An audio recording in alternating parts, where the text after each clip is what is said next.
अस्सलाम वालेकुम, welcome to the future call. आज हम इस वीडियो में करेंगे मैथ क्लास 12 एक्सरसाइज 2.10 का सलूशन। हमारा क्वेश्चन नंबर 1 है, according to Einstein theory of relativity the mass of body moving with velocity v is m is equal to m naught. ये proper math है, ये इनिशियल मैथ कहते हैं इसे, under root of 1 minus v square over c square, और इसमें c है speed of light. तो व्हाट हैपन, क्या होगा to mass as v approaches to c negative. ये c नेगेटिव शो कर रहा है हमारा लेफ्ट हैंड लिमिट को। अगर c पे ऊपर माइनस का साइन हो तो इसका मतलब है ये लेफ्ट हैंड लिमिट है। वेलोसिटी अप्रोचेस टू c है लेकिन अभी c तक पहुंची नहीं है, तो ये है लेफ्ट हैंड लिमिट कि मैस की जो वेलोसिटी है वो less than equal to c है, तो इसे कहते हैं लेफ्ट हैंड लिमिट। अगर होता x is greater than c तो फिर होता है x approaches to right hand limit c positive. अब velocity less than equal to या लेस देन c है तो ये है लेफ्ट हैंड लिमिट। तो वेलोसिटी अगर approaches to c left hand limit तो मैस को क्या होगा, what happen to the mass. हमारे पास डाटा दिया है कि रेस्ट मैस हमारे पास कांस्टेंट है m नॉट, फिर c हमारे पास है स्पीड ऑफ लाइट, और v है velocity of object approaches to c from below, यानी वेलोसिटी जो है वो लेस देन c है, अभी अप्रोचेस टू c है, c के इक्वल नहीं है। इसे सॉल्व करने के लिए हम फार्मूला लिखेंगे जो हमें गिवन है और लिमिट अप्लाई करेंगे v approaches to left hand limit of speed of light यानी c माइनस। तो यहाँ पे वेलोसिटी की जगह पुट कर देंगे c, ये c स्क्वेयर के साथ कैंसिल हो जाएगा तो ये आ जाएगा 1, तो 1 माइनस 1 आ जाएगा 0 का अंडर रूट, और किसी चीज को भी 0 से डिवाइड करें तो हमारा आंसर आ जाएगा इन्फिनिटी। तो हमारा जो मैस होगा वो हो जाएगा इन्फिनिटी। तो मैस होगा m नॉट और वेरी स्मॉल पॉजिटिव नंबर या 0 विच इज, तो आ जाएगा हमारा पॉजिटिव इन्फिनिटी। जब वेलोसिटी अप्रोचेस टू होगा left hand limit of speed of light तो मैस अप्रोचेस टू हो जाएगा इन्फिनिटी। तो स्पेशल रिलेटिविटी में जो ऑब्जेक्ट की वेलोसिटी अप्रोच करेगी स्पीड ऑफ लाइट को तो इसका रियलिस्टिक मैस जो होगा वो इंक्रीज होता जाएगा बगैर किसी बाउंड के। दिस इंप्लाइज है कि इनफाइनाइट एनर्जी हमें रिक्वायर्ड होगी to accelerate the massive object to C. बहुत ज्यादा एनर्जी चाहिए होगी ताकि ऑब्जेक्ट को मजीद स्पीड ऑफ लाइट के करीब लेके जा सके। मेक इट इम्पॉसिबल, जिसको ऐसे इम्पॉसिबल होगा कि कोई भी ऑब्जेक्ट सी के करीब जा सके और सी तक अप्रोच कर सके। किसी भी ऑब्जेक्ट की वेलोसिटी को स्पीड ऑफ लाइट के करीब लेके जाके स्पीड ऑफ लाइट के इक्वल पहुंचाने के लिए हमें इनफाइनाइट एनर्जी चाहिए, इनफाइनाइट एनर्जी चाहिए। फिर वो तो ये एक हमारे पास इम्पॉसिबल थिंग है, इनफाइनाइट एनर्जी हम सप्लाई नहीं कर सकते। तो क्वेश्चन हमारा यहां से यहां तक सॉल्व हो गया, थोड़ी सी हमारी एक्सप्लेनेशन थी। हमारा क्वेश्चन नंबर 2 है, f x is equal to bracket में है के एक्स प्लस 1 जब s की value less than equal to 3 होगी। तो ये x इज इक्वल टू, ये लेस देन 3 का मतलब है x अप्रोचेस टू 3 माइनस यानी कि लेफ्ट हैंड लिमिट, ये हमारे पास है लेफ्ट हैंड लिमिट। तो हम इसकी जगह लिख सकते हैं limit x approaches to 3 negative के एक्स प्लस 1 के, और नेगेटिव इसलिए लिखा कि x की value less than equal to है। अब दूसरी क्वेश्चन देखें, 2 माइनस के एक्स की वैल्यू ग्रेटर देन 3 है। अगर ग्रेटर देन 3 हो तो इसे हम कहते हैं राइट हैंड लिमिट। तो इसको हम लिख सकते हैं limit x approaches to 3 positive यानी कि x approaches to right hand limit 3 positive, और साथ में लिख देंगे 2 माइनस के एक्स। तो वो कंटिन्यू है 3 पे। अगर वो कंटिन्यू है 3 पे तो हमारी left hand limit is equal to होगी राइट हैंड लिमिट के। तो यहां पे मैं लिख दिया कि left hand limit is equal to होगा राइट हैंड लिमिट के, क्योंकि हमारा फंक्शन कंटिन्यू है 3 पे। अगर 3 पे कंटिन्यू है तो लेफ्ट हैंड लिमिट और राइट हैंड लिमिट में हम x की जगह 3 की वैल्यू भी पुट कर सकते हैं। ये कंटिन्यूटी का हमारे पास फार्मूला है कि कोई अगर फंक्शन कंटिन्यू हो तो उसका left hand limit is equal to right hand limit होता है, और वो एफ सी या एफ किसी कॉन्स्टेंट के लिए डिफाइन होता है। तो मैंने लिख दिया left hand limit is equal to right hand limit, साथ में लेफ्ट हैंड लिमिट की इक्वेशन लिख दी और राइट हैंड लिमिट की इक्वेशन लिख दी, और दोनों को इक्वल कर दिया अकॉर्डिंग टू दिस फार्मूला कि left hand limit is equal to right hand limit और when x is equal to a। अब x की जगह हमें वैल्यू दी हुई है 3, तो इसमें भी x की जगह मैं 3 पुट कर दूंगा, इसमें भी x की जगह मैं 3 पुट कर दूंगा। तो ये आ जाएगा k ब्रैकेट में 3 प्लस 1 हो जाएगा 2 माइनस के ब्रैकेट में 3। इसे सिंप्लीफाई करेंगे तो 3k प्लस 1 और ये आ जाएगा 2 माइनस 3k। मजीद सिंप्लीफाई करेंगे तो ये 3k यहाँ माइनस हो रहा है, वहां जाकर प्लस करेंगे तो आ जाएगा 6k, ये 1 यहाँ पे प्लस हो रहा है, वहां जाकर माइनस हो जाएगा, तो 2 में से 1 करेंगे तो आ जाएगा 1, ये 6 यहाँ जाकर डिवाइड हो जाएगा, तो हमारे पास k का आंसर आ जाएगा k is equal to 1/6। Hence according to left hand limit is equal to right hand limit, k की वैल्यू होगी 1/6। क्वेश्चन नंबर 3 है द वॉल्यूम v जो है ये वॉल्यूम को शो कर रहा है, v ऑफ स्फीयर, किसी स्फीयर को हम बॉल ले लेते हैं, फुटबॉल ले लेते हैं, कुछ स्फीयर ले लेते हैं, तो स्फीयर के वॉल्यूम का फार्मूला दिया हुआ है 4π/3r³। किसी भी स्फीयर के वॉल्यूम का फार्मूला होता है 4/3πr³, जिसमें r हमारे पास रेडियस है। Find the surface area, surface area का फार्मूला होता है स्फीयर के लिए 4πr², तो हम फाइंड करेंगे बाय सरफेस एरिया, यहाँ पे हम फाइंड करेंगे surface area if s is the instantaneous rate of change of volume. जो s है वो है rate of change of volume, यानी इंस्टेंटेनियस रेट का मतलब ये है चेंज ऑफ वॉल्यूम कि आप वॉल्यूम का जब डेरिवेटिव लेंगे तो आपका आ जाएगा instantaneous rate of change of volume. तो instantaneous rate of change of volume जो डेरिवेटिव ऑफ v है वो इक्वल होगा हमारे पास सरफेस एरिया के। तो सरफेस एरिया इक्वल होता है rate of change of volume या वॉल्यूम के डेरिवेटिव के। तो instantaneous rate of change is equal to s is equal to dv/dr, कि वॉल्यूम को हम डिफरेंशिएट करेंगे विद रिस्पेक्ट टू r। तो वॉल्यूम हमें दिया हुआ है 4/3πr³, इसको डिफरेंशिएट करेंगे विद रिस्पेक्ट टू r, तो डिफरेंशिएट करेंगे विद रिस्पेक्ट टू r तो ये बन जाएगा सरफेस एरिया, तो ये लिखेंगे dv/dr। dv/dr को डिफरेंशिएट किया तो 4/3 हमारे पास कांस्टेंट है, पाई भी हमारे पास कांस्टेंट है, तो 4/3 पाई हमारा वैसे ही आ जाएगा। जब r³ का डेरिवेटिव लेंगे तो ये आ जाएगा 3r², आ जाएगा 3r²। फिर हम इस 3 को इस 3 से कैंसिल करेंगे तो हमारा सरफेस एरिया का फार्मूला आ जाएगा 4πr², और जैसे हम बता चुके हैं कि स्फीयर के सरफेस एरिया का फार्मूला होता है 4πr², तो ये हमारा प्रूव हो गया कि सरफेस एरिया डेरिवेटिव होता है वॉल्यूम का, उसका फार्मूला होता है 4πr²। यहां भी आप देख सकते हैं कि हमने पहले वॉल्यूम लिखा, क्वेश्चन लिखा और उसको डिफरेंशिएट कर दिया विद रिस्पेक्ट टू r, तो ये हो गया dv/dr is equal to d/dr 4π3r³, और जब इसको डिफरेंशिएट किया तो 4π/3 कांस्टेंट रह गया और r³ का डेरिवेटिव आ जाएगा 3r², 3 से कैंसिल हो गया तो आ गया 4πr², तो हमारा सरफेस एरिया हो जाएगा 4πr² जो इक्वल होता है derivative with respect to r of the volume. तो जब भी हम वॉल्यूम का डेरिवेटिव लेंगे विद रिस्पेक्ट टू r तो हमारे पास dv/dr आ जाएगा, और dv/dr जो है वो हमारे पास सरफेस एरिया है। तो सरफेस एरिया स्फीयर रिप्रेजेंट करता है rate at which volume change with respect to radius, rate at which volume change with respect to radius is called surface area. Question number 4 है height, the height s above the ground of projectile time t is given by। Height s का formula दिया हुआ है 1/2 gt² plus v0t plus s0, जिसमें g, v0 और s0 ये constant है। Find the instantaneous rate of change of s, instantaneous rate of change of s निकालना होगा, यानी कि s का हमें डेरिवेटिव लेना पड़ेगा with respect to t। s की जो इक्वेशन दी हुई है हमने इक्वेशन लिख ली और उसका हम डेरिवेटिव ले लेंगे, उसे डिफरेंशिएट कर देंगे विद रिस्पेक्ट टू t, और बाद में t की वैल्यू 4 पुट करेंगे। इसको अब डेरिवेटिव लेते हैं विद रिस्पेक्ट टू t, तो ये हो जाएगा st का डेरिवेटिव लिया तो ये d/dt ऑफ st आ जाएगा, और 1/2 और g हमारे पास कांस्टेंट है, ये हमारे कांस्टेंट वैसे ही आ जाएंगे, और जब हम t² का डेरिवेटिव लेंगे तो ये आ जाएगा 2t। अब v0 भी हमारे पास कांस्टेंट है, v0 हमारे पास कांस्टेंट है, और जब t का डेरिवेटिव लेंगे तो ये हमारे पास आ जाएगा 1, t का डेरिवेटिव हो जाएगा dt और dt 1 आ गया, और s0 भी हमारे पास कांस्टेंट था, s0 का कांस्टेंट का डेरिवेटिव लें तो ये आ जाता है 0।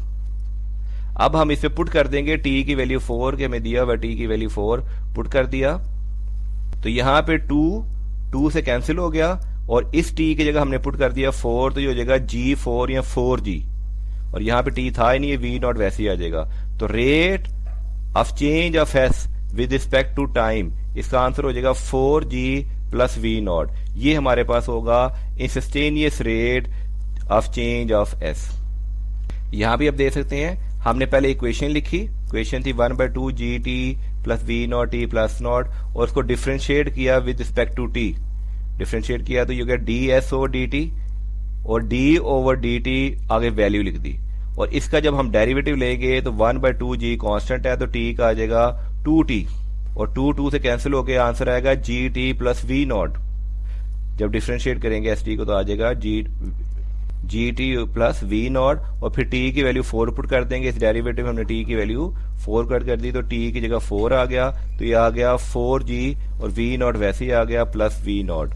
तो instantaneous rate of change at t is equal 4 हमारे पास होगा 4g plus v not. Question 5 है the side of square is measured to be 10 centimetre with possible error plus minus 0.3 centimetre. हम एक स्क्वेयर ले लेते हैं, स्क्वेयर की साइड को हम कह देते हैं एस, ये भी एस है, ये भी एस है, ये भी एस है, ये भी एस है, और इसकी एक साइड की जो लेंथ है वो है 10 सेंटीमीटर।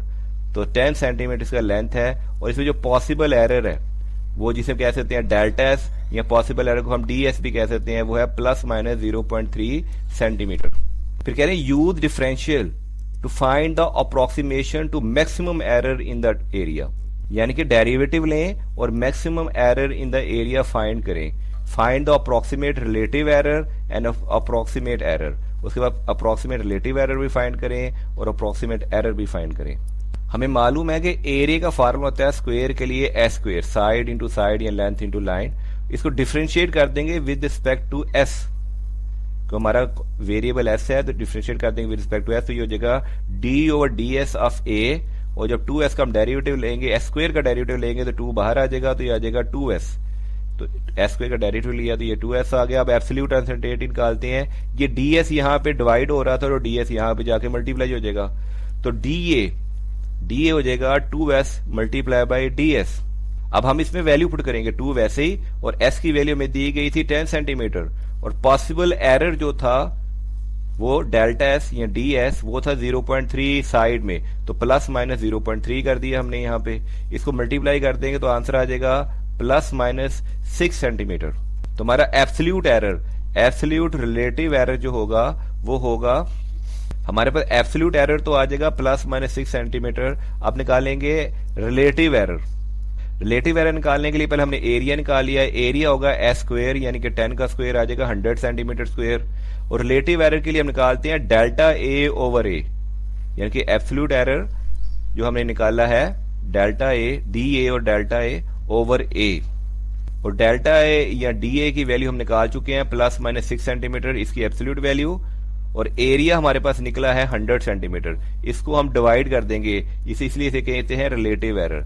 इसको डिवाइड कर देंगे तो आ जाएगा 0.06, तो रिलेटिव एरर आ जाएगा 0.06। अगर पूछा जाए रिलेटिव एरर को परसेंट में निकालें तो डेल्टा ए ओवर ए को 100 से मल्टीप्लाई कर दें, और इसको भी 100 से मल्टीप्लाई कर दें तो ये आ जाएगा 6%। तो रिलेटिव एरर हमारे पास आएगा 0.06, और रिलेटिव परसेंटेज एरर हमारे पास आएगा 6%, और एब्सोल्यूट एरर हमारे पास आया था प्लस माइनस 6 सेंटीमीटर। इसी क्वेश्चन को एक और तरह से समझने की कोशिश करते हैं कि हमारा जो एरिया फंक्शन है वो एरिया जो होता है स्क्वायर का वो होता है स्क्वायर, और उसका जब डेरिवेटिव लेंगे तो D A over D S आ जाएगा 2s।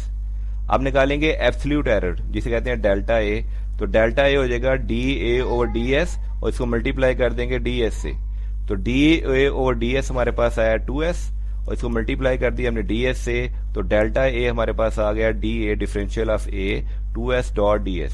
अब ds की वैल्यू है 0.3,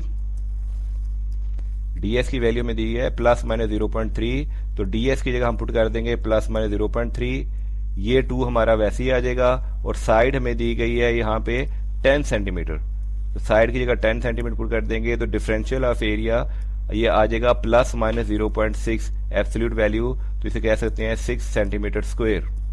यहाँ पे जो गलती हो डेल्टा ऑफ ए आना था 6 सेंटीमीटर स्क्वायर, हम यहाँ यूनिट डालना भूल गए थे, तो यहाँ पे आएगा 6 सेंटीमीटर स्क्वायर। तो यहाँ पे ठीक कर लीजिएगा, एरिया का यूनिट होता है सेंटीमीटर स्क्वायर, यहाँ पे हमने ठीक लिखा हुआ है सेंटीमीटर स्क्वायर, यहाँ पे मिस कर दिया था दोबारा लिख लिया हमने, तो हमारे पास मैक्सिमम एरर आ गया 6 सेंटीमीटर स्क्वायर। अब रिलेटिव एरर निकालेंगे, रिलेटिव एरर के लिए एरिया होगा एस स्क्वायर, जिस 10 का स्क्वायर लिया तो 100 सेंटीमीटर सेंटर आ गया, तो रिलेटिव एरर होता है डेल्टा ए ओवर ए, तो डेल्टा ए हमने निकाला है 6 सेंटीमीटर, इसे 6 पुट किया, और एरिया हमने निकाला हुआ है 100 सेंटीमीटर, या 100 से डिवाइड किया तो ये आ गया 0.06, तो रिलेटिव एरर आ गया 0.06, इस 100 से मल्टीप्लाई करेंगे तो रिलेटिव परसेंटेज एरर आ जाएगा 6%। तो रिलेटिव एरर का फार्मूला होता है डेल्टा ए ओवर ए, और एब्सोल्यूट एरर का फार्मूला होता है डेल्टा ए या डी ए। तो यहाँ पे हमने निकाला डी ए या डेल्टा ए 6 सेंटीमीटर, और यहाँ पे निकाला रिलेटिव एरर, यानी कि डेल्टा ए को हमने उसके एरिया से डिवाइड भी किया, तो हमारे पास आ गया रिलेटिव एरर। क्वेश्चन नंबर 6 है, a woman jogging at constant rate of 10 kilometre per hour. तो वुमन जॉगिंग कर रही है, उसकी स्पीड है 10 किलोमीटर पर आवर, क्रॉस कर रही है पॉइंट ए को हेडिंग नॉर्थ, ए पॉइंट को क्रॉस कर रही है हेडिंग नॉर्थ। तो उसने स्टार्ट किया था जब टाइम इज इक्वल टू 0 था।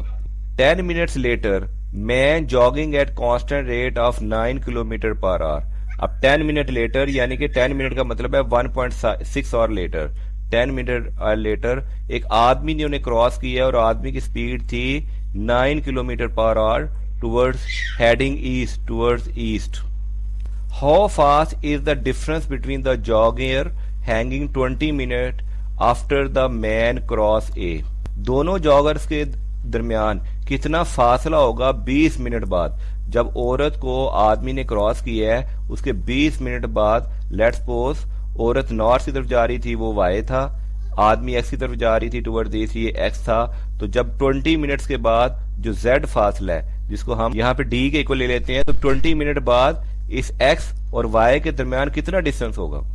तो क्वेश्चन को डायग्राम की मदद से समझने की कोशिश करते हैं। यहाँ पर हमने जेड को डी लिया हुआ है, जेड को डिस्टेंस डी से शो किया हुआ है, आप जेड से भी शो कर सकते हैं कि एक औरत थी, औरत वो 10 किलोमीटर पर आवर की वेलोसिटी से, की स्पीड से वो नॉर्थ की तरफ जा रही थी। जब उसने 10 मिनट फासला तय कर लिया, तो इस पॉइंट पे एक आदमी जो ईस्ट की तरफ जा रहा था, उसने उसे क्रॉस किया। उसने क्रॉस किया तो आदमी की जो स्पीड थी वो थी 9 किलोमीटर पर आवर। तो इस पॉइंट पे क्रॉस करने के बाद 20 मिनट फर्दर औरत नॉर्थ की तरफ चलती रही, और जो आदमी था, मैन था, वो ईस्ट की तरफ 20 मिनट तक चलता रहा। तो हम वाई डायरेक्शन में ले लेते हैं औरत। औरत ने 10 plus 20 30 minute, 30 minute means 1/2 hour, आधा घंटा, 0.5 आवर, 10 किलोमीटर पर आवर की वेलोसिटी से, स्पीड से फासला कवर किया है। तो 10 किलोमीटर 1 घंटे में है, तो आधे घंटे में वो फासला तय करेगी वाई डायरेक्शन में 5 किलोमीटर। याद रखिएगा ये 10 किलोमीटर पर आवर जो है, ये हमारा डिफरेंशियल है d y over D T.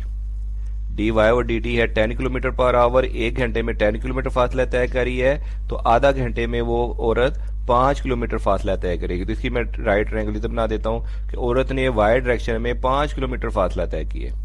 अब आदमी को देख लेते हैं। आदमी ने 20 मिनट्स का मतलब होता है 20 डिवाइडेड बाई 60, 1/3 आवर, 1/3 आवर, यानी कि 1/3 आवर उसने फासला तय किया है, और उसकी वेलोसिटी या स्पीड थी 9 kilometre per hour. 9 kilometre per hour, क्योंकि एक्स डायरेक्शन में है, तो एक्स तो हम कह देंगे D x over D T. ये वेलोसिटी होती है हमारे पास D x over D T, ये है 9 किलोमीटर पर आवर। 1 घंटे में वो 9 किलोमीटर का तय कर रहा है, तो 1/3 से इसे मल्टीप्लाई करेंगे तो 20 मिनट में वो 3 किलोमीटर का फासला तय करेगा, क्योंकि वेलोसिटी जो होती है डिस्टेंस डिवाइडेड बाय टाइम। तो हमने तो एक्स में 20, एक्स में आदमी ने एक्स डायरेक्शन में 3 किलोमीटर फासला तय किया है। तो यहां पे हम लिख देते हैं 3, और एक्स में 3, वाई में 5, और इस पे हम लगाते हैं पैथागोरस थ्योरम। जो हमारे पास जेड है, जेड को हमने यहाँ पे क्वेश्चन में सपोज किया हुआ है डी, जैसे मैं पहले भी अर्ज कर चुका हूं कि डी आ जाएगा x square plus y square का अंडर रूट, या 3 का स्क्वायर प्लस 5 का स्क्वायर का अंडर रूट, तो ये आंसर आ जाएगा अंडर रूट 34। तो इन दोनों का जो हाइपोटेन्यूज आएगा वो आएगा d is equal to under root 34 according to Pythagoras theorem. अब क्योंकि औरत और आदमी जो ट्रेवल कर रहे हैं, दोनों परपेंडिकुलर ट्रेवल कर रहे हैं, एक नॉर्थ है एक ईस्ट है, उनका फासला हमारा हाइपोटेन्यूज है, तो इस पे आप लगा लेंगे पैथागोरस थ्योरम। हाइपोटेन्यूज का square is equal to base का स्क्वायर प्लस परपेंडिकुलर स्क्वायर। तो हाइपोटेन्यूज को हमने जेड की जगह यहाँ पे डी कह दिया, अब यहाँ पे जेड भी कह सकते हैं डी स्क्वायर, और बेस को हम कह देते हैं एक्स का स्क्वायर, जो आदमी का मोशन है, वाई डायरेक्शन में औरत का मोशन है, जिसे हम कह देते हैं वाई स्क्वायर। और इस इक्वेशन को डिफरेंशिएट कर देते हैं विद रिस्पेक्ट टू टी। इसको डिफरेंशिएट कर देंगे विद रिस्पेक्ट टू टी, तो ये आ जाएगा डी स्क्वायर का डेरिवेटिव आएगा 2d, और साथ में लिखेंगे D capital D over D T, x square का डेरिवेटिव लेंगे तो आ जाएगा 2x और साथ में आ जाएगा dx over dt। Y square का डेरिवेटिव लेंगे तो आ जाएगा 2y, क्योंकि डिफरेंशिएट कर रहे हैं विद रिस्पेक्ट टू c, तो साथ में आएगा dy ओवर dt। क्वेश्चन में पूछा गया how fast is the difference, how fast velocity का क्या डिफरेंस होगा बिटवीन द जॉगर, दोनों जॉगर्स के दरमियान। यानी कि वो मांग रहे हैं d over dt of capital D या d over dt of z। मैं इसको d से सॉल्व कर रहा हूं, आप z से भी सॉल्व कर सकते हैं। तो हमने निकालना है d over dt of capital D, दोनों की वेलोसिटी का जो डिफरेंस है यहाँ पे वो निकालना है हमने। तो ये d या मल्टीप्लाई हो रहा था, वहां जाके डिवाइड हो जाएगा। अब हम इसमें वैल्यू पुट करेंगे। हमारा x था कि हॉरिजॉन्टल डायरेक्शन में आदमी ने कितना फासला तय किया था, वो था 3 किलोमीटर। तो x की जगह हमने पुट कर दिया 3। फिर उसका हॉरिजॉन्टल डायरेक्शन में आदमी की वेलोसिटी या स्पीड कितनी थी, वो थी dx over dt 9 kilometre per hour. तो dx ओवर dt की जगह हमने 9 किलोमीटर पर आवर पुट कर दिया। फिर आ गया प्लस y था कि वर्टिकल डायरेक्शन में औरत ने कितना फासला तय किया, औरत ने फासला तय किया था 5 किलोमीटर, हमने यहां निकाला भी था 5 किलोमीटर। तो y की जगह 5 पुट कर दिया। फिर है dy ओवर dt कि औरत की नॉर्थ की तरफ वर्टिकल डायरेक्शन में स्पीड कितनी थी, वो हमें दी गई थी 10 किलोमीटर पर आवर। तो यहां पे dy और dt की वैल्यू पुट कर दी 10 divided by whole divided by capital D, और कैपिटल D हमने निकाला था √34। इसमें हमने √34 पुट कर दिया। अब इसे हम सिंपली कैलकुलेट पे कैलकुलेट करेंगे तो d over dt of difference capital D आ जाएगा 77 ओवर √34, जिसको अगर हम डेसिमल में देखें तो ये बनेगा 13.21 किलोमीटर पर आवर।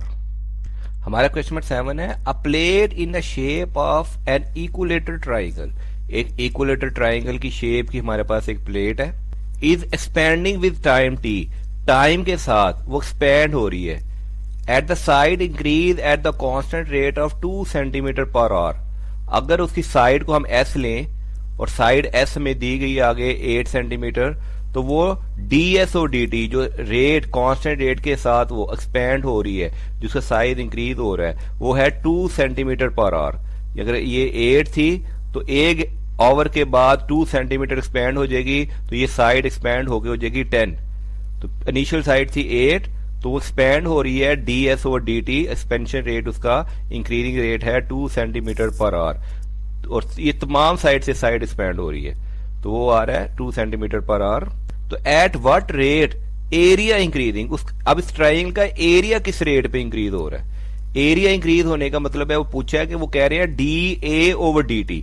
a अगर हमारा एरिया है तो dA ओवर dt की वैल्यू क्या होगी। तो यार कि एरिया ऑफ इक्विलेटरल ट्राइंगल का फार्मूला होता है √3/4s²। ये एरिया ट्राइंगल का फार्मूला है, जिसमें एरिया लिख लिया हमने a is equal to √3/4s², और इसको डिफरेंशिएट कर दिया विद रिस्पेक्ट टू t। तो ये हो जाएगा d over dt of area a is equal to √3/4 हमारा कांस्टेंट है, और s2 का जब डेरिवेटिव लेंगे तो ये आ जाएगा 2s। अब डिफरेंशिएट कर रहे हैं विद रिस्पेक्ट टू t, जिसकी वजह से हमें ये ds ओवर dt भी यहां लिखना पड़ेगा। अब √3/4 वैसे ही आ जाएगा, 2 भी वैसे ही आ जाएगा। s हमें दिया गया है 8 सेंटीमीटर, क्वेश्चन में दिया हुआ है 8 सेंटीमीटर, s की जगह 8 पुट कर देंगे, और rate of change of s जो है ds ओवर dt वो हमें दिया गया था 2 सेंटीमीटर पर आवर, तो ये आ जाएगा 2, इसकी जगह 2 पुट कर देंगे। सिंपली इसे कैलकुलेटर पे कैलकुलेट करेंगे तो ये 2 इस 4 के साथ कैंसिल हो जाएगा, तो आंसर आ जाएगा 8/3 एरिया इंक्रीजिंग रेट, और यूनिट होगा सेंटीमीटर स्क्वायर पर आवर। यहां पे देख लेते हैं, हमने अब यहां पे क्वेश्चन को दोबारा सॉल्व किया है कि साइड की लेंथ लिया है, उसको स्मॉल a कह दिया है और एरिया को कैपिटल A कह दिया है, और rate of change of side है 2 सेंटीमीटर पर आवर, और कैपिटल A को हमने डिफरेंशिएट कर दिया है विद रिस्पेक्ट टू t। ये जगह d over dt of area √3/4 2a into dA over dt। फिर 2 को 4 से कैंसिल किया तो आ जाएगा √3/2 side a dA over dt। अब इसमें हम वैल्यू पुट कर देंगे, a साइड की वैल्यू है हमारे पास 8, a की जगह 8 पुट कर दिया। फिर dA ओवर dt की वैल्यू हमारे पास है 2, इसकी जगह 2 पुट कर दिया। इसे सिंप्लीफाई करेंगे तो आंसर आ जाएगा 8 इंटू √3 सेंटीमीटर पर आवर। ये है एरिया इंक्रीजिंग रेट। क्वेश्चन 9 है, एक रेक्टेंगल है, रेक्टेंगल ले लेते हैं जिसकी लेंथ L है, लेंथ और विड्थ W है, और उसका डायगोनल डी है। एक रेक्टेंगल एक्सपैंड कर रहा है विद टाइम, तो रेक्टेंगल एक्सपैंड कर रहा है with time, the diagonal of rectangle increase हो रहा है at the rate of 1 inch पर आवर। तो डायगोनल जो है जिसको हम कह देते हैं उसकी जो इंक्रीजिंग रेट है तो उसे कह देंगे डी डी, डायगोनल डी है ना, तो डी ओवर डी टी ये है 1 इंच पर आवर, इसका increasing rate. And length increasing rate है 1/4 मिनट पर आवर, तो D over D T of length है 1/4 इंच पर आवर, ये मिनट नहीं है, यहाँ पे एम जरा एक्स्ट्रा डाला हुआ है, ये है 1/4 इंच पर आवर, 1/4 इंच पर आवर। तो पूछा how fast is width increasing, width कितनी तेजी से इंक्रीज हो रही है, यानी कि हमने निकालना है derivative D over D T of width W, W का जो डेरिवेटिव है विद रिस्पेक्ट टू टी उसकी वैल्यू हमारे से पूछी गई है। When the width is 6 centimetre, जब विड्थ हमें दी गई है 6 सेंटीमीटर। अगर हम रेक्टेंगल के डायगोनल को देखें तो ये हमारे पास एक राइट एंगल ट्राइंगल है जिसमें हम पाइथागोरस थ्योरम लगा सकते हैं, और पाइथागोरस थ्योरम हमारे पास होता है हाइपोटेन्यूज का square is equal to base का स्क्वायर प्लस परपेंडिकुलर स्क्वायर, और हाइपोटेन्यूज हमारे पास आ जाएगा डी का स्क्वायर, बेस की जगह आ जाएगा लेंथ का स्क्वायर, और हाइट या विड्थ की जगह आ जाएगा डब्ल्यू का स्क्वायर, या परपेंडिकुलर की जगह आ जाएगा डब्ल्यू का स्क्वायर। अब हम इसको डिफरेंशिएट कर देते हैं with respect to t. Differentiate करने से पहले एक काम और भी कर लेते हैं कि हम यहां से डी की वैल्यू भी निकाल लेते हैं। जब हमारे पास लेंथ में क्वेश्चन में यहां पे दी हुई है 8 इंच, तो लेंथ की जगह हम पुट कर देंगे 8 का स्क्वायर, और विड्थ हमें दी गई है 6, इसे पुट करेंगे 6 का स्क्वायर और अंडर लेंगे तो डी हमारे पास डायगोनल की लेंथ आ जाएगी 10। अभी हमारे हाइपोटेन्यूज इक्वेशन लिखी थी d square is equal to l square plus डब्ल्यू स्क्वायर, इसको डिफरेंशिएट कर देंगे विद रिस्पेक्ट टू टी, तो ये आ जाएगा डी स्क्वायर का डेरिवेटिव आ जाएगा 2d, और साथ में आ जाएगा D D over D T, यहां पे आएगा इज इक्वल टू, प्लस का निशान गलत था, is equal to l square का डेरिवेटिव लेंगे तो आएगा 2l और आ जाएगा d L over D t, डब्ल्यू स्क्वायर का डेरिवेटिव लेंगे आएगा 2w और साथ में डी डब्ल्यू ओवर डी टी। पूरी इक्वेशन में 2 कॉमन है तो 2 को हम कैंसिल कर देते हैं, तो ये बन जाएगा D D D over D T, L D L over D T plus W D डब्ल्यू ओवर डी टी। अब इसमें हम यहाँ पे वैल्यू पुट करेंगे, जिसमें डी हमने निकाला था 10, डी की जगह 1 10 पुट कर दिया, D D over D T ये हमारे पास था 1 इंच पर आवर, इसकी जगह 1 पुट कर दिया। एल हमें दी गई थी 8, लेंथ थी हमारे पास 8, ये हमने 8 पुट कर दी।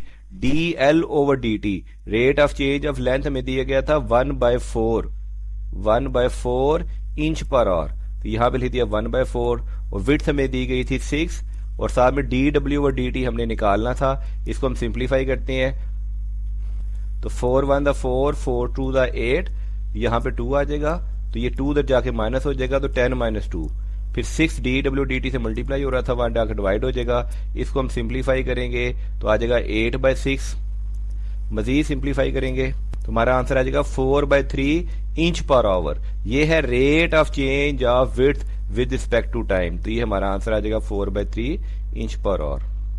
क्वेश्चन 9 है the side of the cube increase at the rate of 5 centimetre per hour, तो साइड क्यूब की साइड है s, उसका rate of size of increase D over D T of side वो है 5 सेंटीमीटर पर आवर, ये में दिया गया है।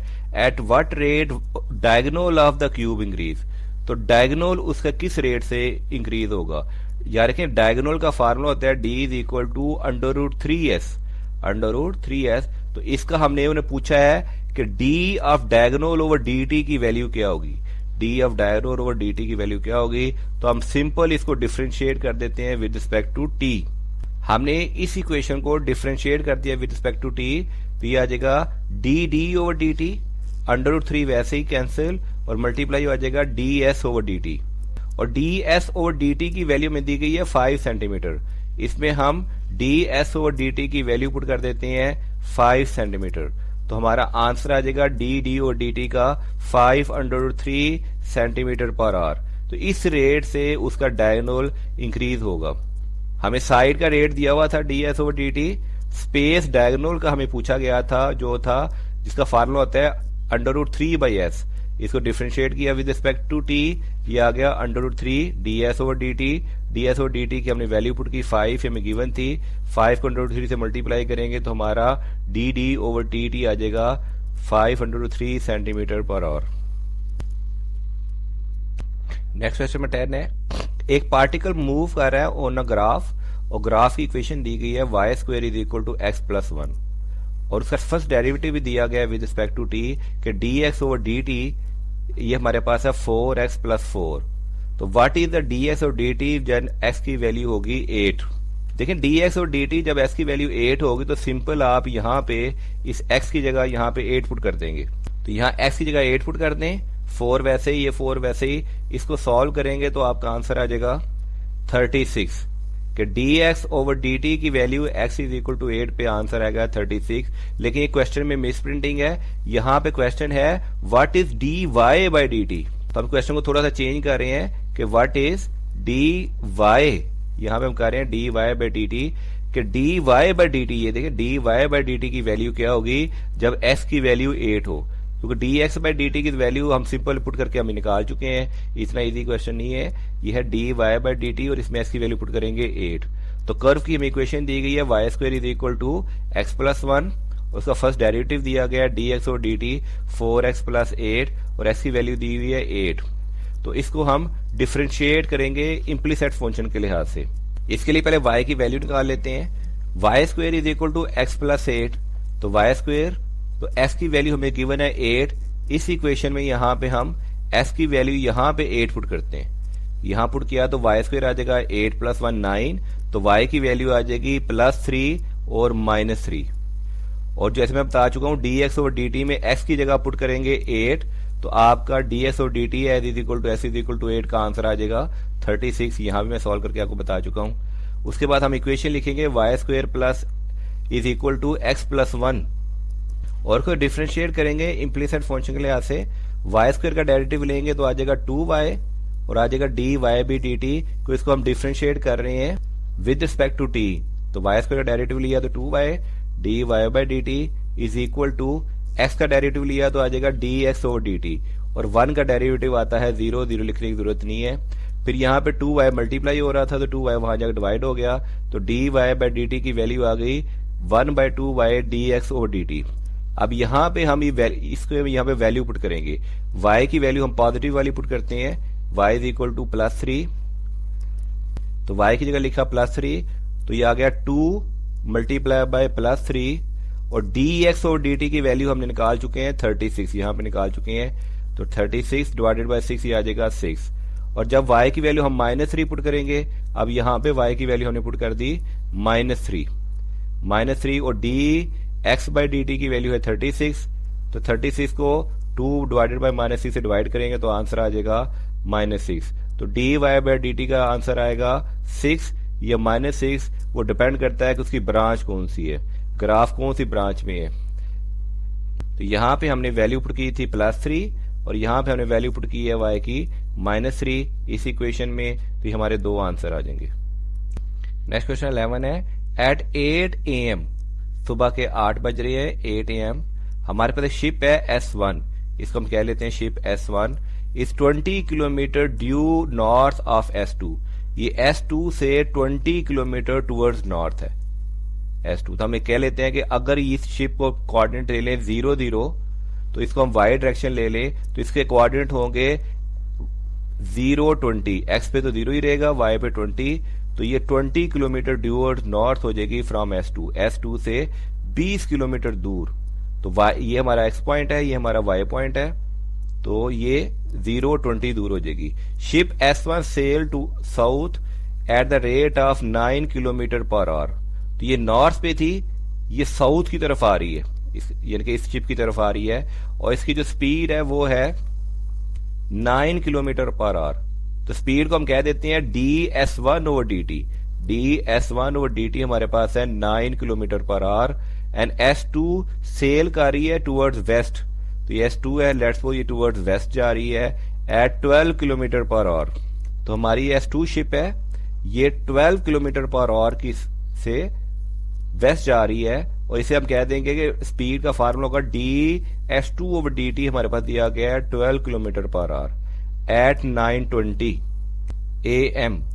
तो 9:20 AM का मतलब है कि वो 8 AM था, ये 9:20 AM है, यानी कि 1 घंटा और 20 मिनट 8 के बाद 9 बजे और फिर 20 मिनट मजीद गुजर के 1 घंटा और 20 मिनट गुजर चुके हैं।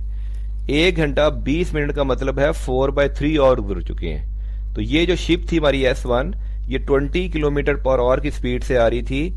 तो ये ये आ रही थी 9 किलोमीटर पर आवर की स्पीड से, और ये 20 किलोमीटर दूर थी। 20 किलोमीटर दूर थी, स्पीड इसकी थी 9 किलोमीटर पर आवर। तो 1 घंटा 20 मिनट के बाद इसने सेलिंग शुरू की है। अब देखें, स्पीड हमारे पास होती है डिस्टेंस पर यूनिट टाइम।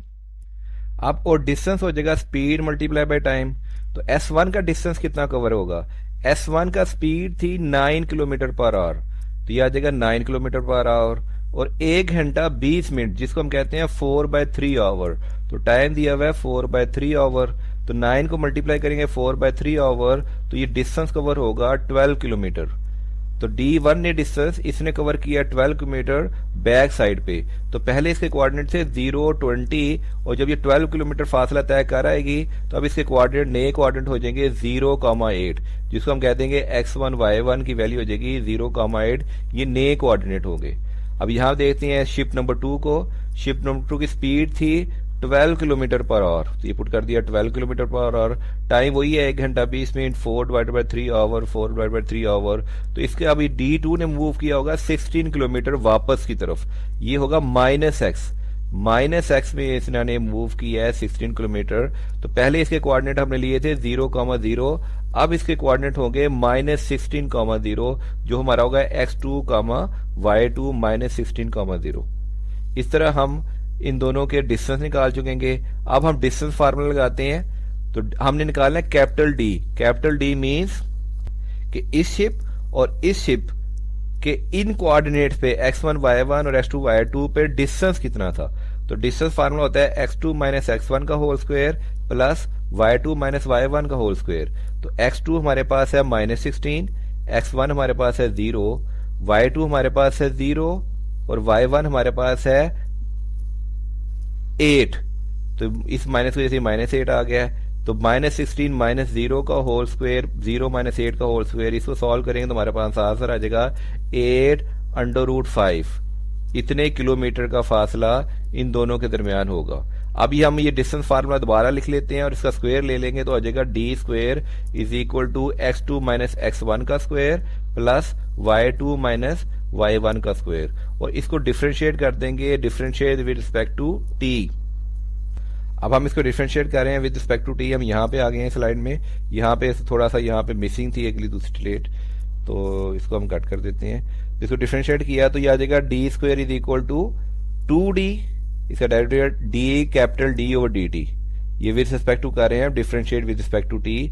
इसका आएगा x2 - x1 का होल स्क्वायर का आएगा 2x2 - x1, और फिर अंदर वाली वैल्यू का दोबारा डेरिवेटिव लेंगे तो आ जाएगा dx2 over dt minus dx1 over dt।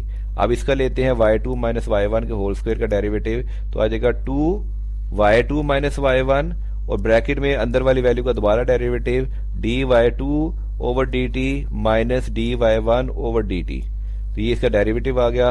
अब आप इसमें देखेंगे कि 2 तमाम में कॉमन है, यहाँ भी 2 है, यहाँ भी 2 है, और यहाँ इसको हम कैंसिल कर देते हैं। और ये जो कैपिटल D है, ये कैपिटल D यहाँ जाके डिवाइड हो जाएगा, तो इन दोनों का rate of change of distance है वो है D capital D over dt, ये हम कैलकुलेट कर लेंगे। तो ये हमारे पास आ जाएगा x2 - x1 ds2 over dt minus dx over dt plus y2 - y1 dy2 over dt minus dy dt over capital D। अब इसमें यहाँ पे हम वैल्यू पुट करेंगे। x2 की वैल्यू वो थी हमारे पास -16, ये पुट कर दी। x1 की वैल्यू थी यहाँ पे 0, ये पुट कर दी। dx2 बाई dt, x2 देखिए जो सेकंड है, सेकंड ये x2 में इसका रेट ऑफ चेंज है -12, ये -12 किलोमीटर पर आवर, ये माइनस एक्सिस की तरफ जा रहा है।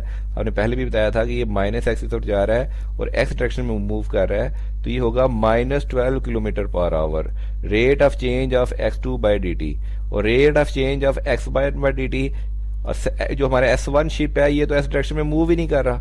जब मूव ही नहीं कर रहा तो इसका rate of change of x1 by dt आ जाएगा 0, प्लस y2 के पॉइंट हमारे पास है 0, तो y2 की जगह आ जाएगा 0, और y1 के पॉइंट है हमारे पास 8, तो ये आ जाएगा 0 - 8, तो ये 0 - 8 मैंने यहाँ पे लिख दिया है।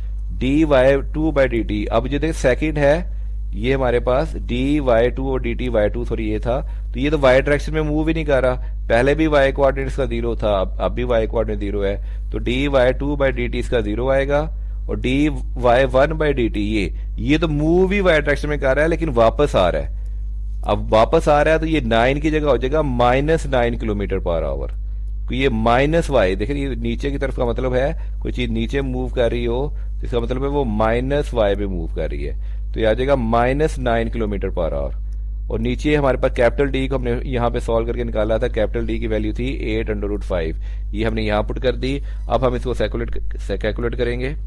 यहाँ पे हमने वैल्यू तो कैलकुलेट किया -16, ये आ जाएगा -12, ये प्लस वैसे ही ये -8 और ये माइनस माइनस ये भी प्लस हो जाएगा, इसे डिवाइड करेंगे, मजीद कैलकुलेशन करेंगे तो हमारा आंसर आ जाएगा 3√5 kilometre per our.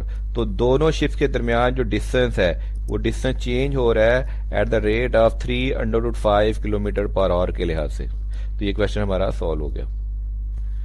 Question number 12 है, find two non negative number whose sum is 60। दो नॉन नेगेटिव नंबर हैं एक्स और वाई और उनका सम है हमारे पास 60, and whose product is a maximum, जिसका प्रोडक्ट मैक्सिमम होगा या प्रोडक्ट पी जो होगा वो मैक्सिमम होगा। याद रखें प्रोडक्ट पी का हम जब सेकंड डेरिवेटिव लेंगे तो सेकंड डेरिवेटिव अगर हमारे पास नेगेटिव आए, सेकंड डेरिवेटिव नेगेटिव आए तो इसका मतलब है ये मैक्सिमम वैल्यू देता है, और सेकंड डेरिवेटिव अगर पॉजिटिव आए तो इसका मतलब है ये मिनिमम वैल्यू देगा। जैसे बुक में हम फार्मूला पढ़ के आए थे कि सेकंड डेरिवेटिव ग्रेटर देन 0 आ जाए, पॉजिटिव आ जाए तो ये रिलेटिव मिनिमम होता है, तो सेकंड डेरिवेटिव लेस देन 0 आ जाए तो ये रिलेटिव मैक्सिमम होता है, या कि नेगेटिव आ जाए तो मैक्सिमा, पॉजिटिव आ जाए सेकंड डेरिवेटिव ये मिनिमा होता है। अब इसको सॉल्व करेंगे, x plus y is equal to 60 था, तो इसको और हम ज्यूम कर लेते हैं कि एक वैल्यू हमारे पास x है और दूसरी वैल्यू y की वैल्यू आ जाएगी, जैसे y की वैल्यू हमारे पास यहाँ पे लिख लेते हैं, y की वैल्यू आ जाएगी हमारे पास 60 माइनस x। अभी हमारे पास क्वेश्चन हो जाएगा x की जगह x ही, प्रोडक्ट में y की जगह लिख देंगे 60 माइनस एक्स, इसे मल्टीप्लाई करेंगे तो 60x माइनस एक्स स्क्वायर। आप इसको मैक्सिमाइज करने के लिए डिफरेंशिएट कर देंगे, इसका फर्स्ट डेरिवेटिव लेंगे तो आ जाएगा 60 माइनस 2x, 60 माइनस 2x इसका फर्स्ट डेरिवेटिव होगा। तो फर्स्ट डेरिवेटिव को हम 0 के इक्वल लेट करते हैं ताकि हम क्रिटिकल पॉइंट निकाल सकें, तो 60 minus 2x is equal to 0 cut करेंगे तो x की वैल्यू आ जाएगी 30। अब चेक करेंगे कि क्या ये मैक्सिमम है, तो फिर इसका सेकंड डेरिवेटिव लेंगे तो 60 माइनस 2x का सेकंड डेरिवेटिव लेंगे तो -2। अब क्योंकि नेगेटिव आ गया तो इसका मतलब है ये मैक्सिमा है, सेकंड डेरिवेटिव -2 है, नेगेटिव है, लेस देन 0 है, तो इसका मतलब ये मैक्सिमम वैल्यू होगी। अब x की वैल्यू को हम, x की वैल्यू अगर 30 है तो इसमें पुट कर देते हैं y equal to 60 minus x, तो y इक्वल 60 माइनस एक्स, तो y की वैल्यू भी 30 होगी। तो वो दो नंबर जिनका सम 60 होगा और प्रोडक्ट मैक्सिमम होगा वो होगा, नंबर होंगे 30 और y भी 30, x भी 30 और y भी 30। क्वेश्चन नंबर 13 है, if the total fence to be use it 8000 metre. ये हमारे पास एक रेक्टेंगल है, उसके अंदर भी फेंस लगी हुई है और बाहर भी फेंस लगी हुई है, टोटल फेंस जो यूज हुई है वो है 8000 metre. Find the dimension of enclose land, enclose land की डिमेंशन फाइंड करें in a figure that has the greatest area, जिसका ग्रेटेस्ट एरिया हो। तो ये देखिए लेंथ को हम ले लेते हैं L और फेंसिस यहाँ पे यहाँ पे यहाँ पे यहाँ पे, तो विड्थ हमारे पास W है जो कि 4W के इक्वल है फेंसिस, तो पेरीमीटर हो जाएगा 2L और 4W, जो टोटल पेरीमीटर है 8000 मीटर। और जो एरिया होता है वो होता है लेंथ इंटू विड्थ, एरिया होता है लेंथ इंटू विड्थ। तो यहां से हम ना लेंथ की वैल्यू निकाल लेते हैं, लेंथ की वैल्यू निकालने के लिए 4W वहां जाके माइनस हो जाएगा, तो आ जाएगा 8000 माइनस 4W, और 2L से 2 जाके डिवाइड हो जाएगा, तो लेंथ का पेरीमीटर आ जाएगा 8000 माइनस 4W ओवर 2। अब W को तो हम इस लेंथ को हम इस फार्मूले में पुट करते हैं, W को तो हमने W वैसे ही लिख लिया, और लेंथ की जगह इसको सिंप्लीफाई करेंगे, 2 से डिवाइड करेंगे तो आ जाएगा 4000 माइनस 2W। तो लेंथ की जगह हमने लिख दिया 4000 माइनस 2W। ये हमने पेरीमीटर से लेंथ का फंक्शन लैदा कर लिया, तो लेंथ की वैल्यू हमने एरिया पुट की, तो लेंथ थी हमारी 4000 माइनस 2W और विड्थ वैसे ही थी। अब इसको आपस में मल्टीप्लाई कर दिया तो आ जाएगा 4000W माइनस 2W का होल स्क्वायर। अब इसको डिफ्रेंशिएट करेंगे विद रिस्पेक्ट टू t, तो ये हो जाएगा dA over dt is equal to 4000W को आ जाएगा 4000 और माइनस 2W स्क्वायर का आ जाएगा टू कांस्टेंट, 2W आएगा, 2 से कैंसिल मल्टीप्लाई होके आ जाएगा 4W, 4000 माइनस 4W। अब हम इसका फर्स्ट डेरिवेटिव में को लेते हैं इज इक्वल टू 0 और उससे अपना क्रिटिकल पॉइंट निकालते हैं। फर्स्ट डेरिवेटिव 0 लिया 0, तो 4000 माइनस 4W को जब सॉल्व करेंगे तो विड्थ आ जाएगी 1000। लेकिन इसको मैक्सिमा चेक करने के लिए इसका सेकंड डेरिवेटिव लेना पड़ेगा। तो d ओवर dt को दोबारा डिफरेंशिएट करेंगे विद रिस्पेक्ट टू t, तो जाएगा d स्क्वायर ओवर dt का square is equal to a, तो ये आ जाएगा 4000 का 0 आ गया और माइनस 4W को आ गया 4, और ये वैल्यू आ जाएगी -4। -4 नेगेटिव है, तो इसका मतलब है इस विड्थ के लिए हमारे पास ग्रेटेस्ट एरिया होगा। और सेकंड डेरिवेटिव नेगेटिव आए तो हमारा मैक्सिमा होता है। तो हमारे पास लेंथ हमारे पास क्या थी, देखिए लेंथ थी हमारे पास 4000 minus 2W is equal to L। तो यहाँ W की जगह हम पुट कर देंगे, W की जगह जो वैल्यू हमने निकाली है 1000 पुट कर देंगे, तो लेंथ आ जाएगी 2000। और जब इस रेक्टेंगल की लेंथ होगी 2000 और विड्थ होगी 1000 मीटर, या देखिएगा ये है आंसर है 1000 मीटर, और ये विड्थ भी है 2000 मीटर, तो ये हमारे पास ग्रेटेस्ट एरिया होगा इन तमाम फेंसेस के लिए। अगर अंदर वाली लाइनें भी हम इंक्लूड करते हैं तो ये ग्रेटेस्ट एरिया होगा। लेंथ की वैल्यू होगी 2000 मीटर, विड्थ की वैल्यू होगी 1000 मीटर। हमारे पास एक और बुक है, देखें यहाँ पे इस क्वेश्चन में क्या है कि यहाँ पे अंदर वाली फेंसेस मिटी हुई है। अगर अंदर वाली फेंसेस मिट जाए तो हमारा पूरा क्वेश्चन चेंज हो जाता है। अभी हमने अंदर वाली फेंसेस को ले के सॉल्व किया था, अब हम अंदर वाली फेंसेस को लिए बगैर सॉल्व करेंगे। अब अंदर वाली फेंसेस को हम ले बगैर जब सॉल्व करेंगे, अब हमारे पास पेरीमीटर हो जाएगा 2L plus 2W is equal to 8000 metre. पहले हमारे पास पेरीमीटर था जब अंदर वाली को फेंसेस को लिया था, वो था 2L प्लस 4W था, क्योंकि 2W यहां से भी हमें ऐड करने पड़े थे। लेकिन अब ये 2W निकल गए हैं, तो ये हो जाएगा perimeter 2L plus 2W is equal to 8 metre. और एरिया होता है लेंथ इंटू विड्थ, तो लेंथ इंटू विड्थ हमारे पास दी हुई है 4000। इस सबको 2 से डिवाइड कर दें तो लेंथ इंटू विड्थ हमारे पास 4000 है, और विड्थ आ जाएगी 4000 माइनस L। अब हम लेंथ की वैल्यू नहीं पुट कर रहे थे, दूसरे तरीके से सॉल्व कर रहे हैं मुख्तलिफ एंगल से। विड्थ आ गई 4000 माइनस L, तो अब ये हो जाएगा लेंथ इंटू विड्थ में लेंथ वैसी रहेगी और विड्थ की जगह पुट कर दी हमने 4000 माइनस L। इसकी इक्वेशन बना ली तो आ जाएगा 4000L माइनस L स्क्वायर। तो अब हम इसको डिफरेंशिएट कर देंगे विद रिस्पेक्ट टू टी। अब डेरिवेटिव लिया विद रिस्पेक्ट टू टी, तो जो हो जाएगा D over D T is equal to, इसका डेरिवेटिव आएगा 4000 माइनस 2L। अब सेकंड डेरिवेटिव चेक करना है मैक्सिमम मिनिमा के लिए, सेकंड डेरिवेटिव दोबारा लेंगे तो ये आ जाएगा -2। अब -2 शो कर रहा है कि ये ग्रेटेस्ट एरिया ही होगा, मैक्सिमम एरिया ही होगा, तो इसका मतलब हम ठीक जा रहे हैं। सेकंड डेरिवेटिव नेगेटिव हो तो हमारा मैक्सिमम आता है, मैक्सिमम पॉइंट आता है, यानी ग्रेटेस्ट एरिया आता है। अब हम क्रिटिकल पॉइंट वैल्यू निकालने के लिए फर्स्ट डेरिवेटिव को इज इक्वल टू 0 पुट कर देंगे। 4000 माइनस 2L को हमने पुट किया 0, तो L की वैल्यू आ जाएगी 2000। अब सेकंड डेरिवेटिव हमारा -2 आया था, देखिए सेकंड डेरिवेटिव टेस्ट था, ये -2 था, तो -2 नेगेटिव है, तो इसका मतलब हमारा मैक्सिमम आएगा, मैक्सिमम वैल्यू आएगी। अब हम डायमेंशन में जाते हैं कि L हमारे पास है 2000 निकली है, इसको हम किसी भी फार्मूले में पुट कर देते हैं, L plus W is equal to 4000 put कर देते हैं, तो ये हो जाएगा 4000 माइनस 2000, तो हमारे पास लेंथ भी आ जाएगी 2000। इसमें हमारे पास लेंथ भी 2000 आई है, उसके बाद विड्थ भी हमारे पास, सॉरी यहाँ पे पुट करके आ जाएगी 2000। तो अगर यहाँ पे दरमियान में फेंसिंग ना हो तो डायमेंशन जो जिसकी वजह से ग्रेटेस्ट एरिया होगा वो स्क्वायर होगा, ये स्क्वायर होना चाहिए, और उसकी डायमेंशन होनी चाहिए लेंथ भी 2000 और विड्थ भी 2000 मीटर, दोनों की 2000 मीटर आनी चाहिए, और इसे स्क्वायर होगा तो ये मैक्सिमम एरिया होगा। क्वेश्चन नंबर 14 है, एक ओपन रेक्टेंगुलर बॉक्स है, याद रखिएगा ओपन रेक्टेंगुलर बॉक्स है, तो उसका सरफेस एरिया होगा एक्स स्क्वायर उसकी बेस का, और चारों साइडों का लेंथ इंटू हाइट को 4 से मल्टीप्लाई करेंगे, और इसे 2 से नहीं आएगा क्योंकि ये ओपन रेक्टेंगुलर बॉक्स है। एक ओपन रेक्टेंगुलर बॉक्स है, तो ओपन रेक्टेंगुलर बॉक्स का फार्मूला होता है base x square multiply by h, तो वॉल्यूम का फार्मूला होता है एक्स स्क्वायर बाई एच। तो to be constructed with square base, square base है, तो स्क्वायर बेस है तो उसका होगा एक्स स्क्वायर, एंड वॉल्यूम उसका दिया हुआ है 32,000 सेंटीमीटर क्यूब, तो volume x square into H 32 centimetre cube हमें दिया गया है।